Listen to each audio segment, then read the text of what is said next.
Flags are flying at half-staff throughout Oregon today, honoring the memory of former Governor Vic Atiyeh.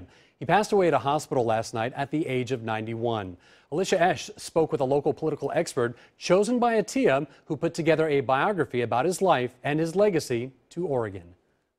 Former Governor Vic Atiyeh leaves a lasting legacy to Oregon. He was a businessman, a husband and father, and the first U.S. governor of Arab descent. And as I found out from his biographer, a man passionate about our state and our country.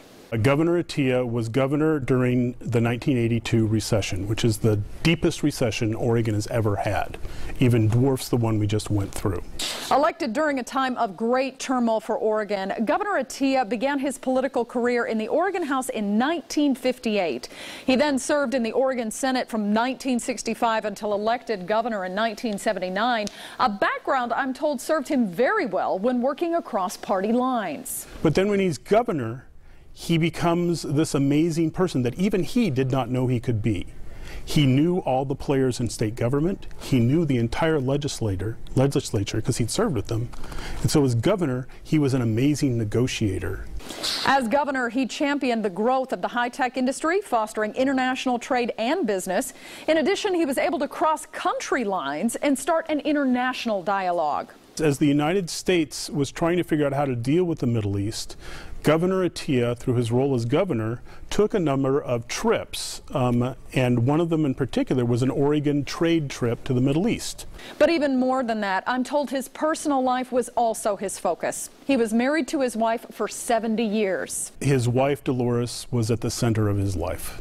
And memories of that life, both political and personal, now live on in the hearts and minds of Oregonians. And if you are interested in learning more about the former governor, you can stop by Pacific University and view the Victor Atiyeh collection. And I did find out for you a public memorial will be held in the future. Alicia Esch, KOIN 6 News. Well, right now we're joined by a familiar face here at KOIN 6 to get some insight on the governor, longtime anchor Mike Donahue, who retired a couple of years ago. Thanks for joining us, Mike. You're welcome. Appreciate that. Now, you knew the governor and even traveled with him to the Middle East about 30 years ago. What was he like? He was a strong man. I say that in terms of character, but still he was compassionate. He was a kind, very kind man. My daughter and I saw him just about 6 weeks ago or so. He was charging through Washington Square, always on that fast pace, very deliberate man. I caught up with him and I said, "Are you exercising, Governor?" He said, "No, I'm going to buy a pair of slippers." That's the way he was, a very focused kind of guy, got the job done. Now, as far as his politics, he was the last Republican governor elected in Oregon back in 1979. How was he able to get the vote?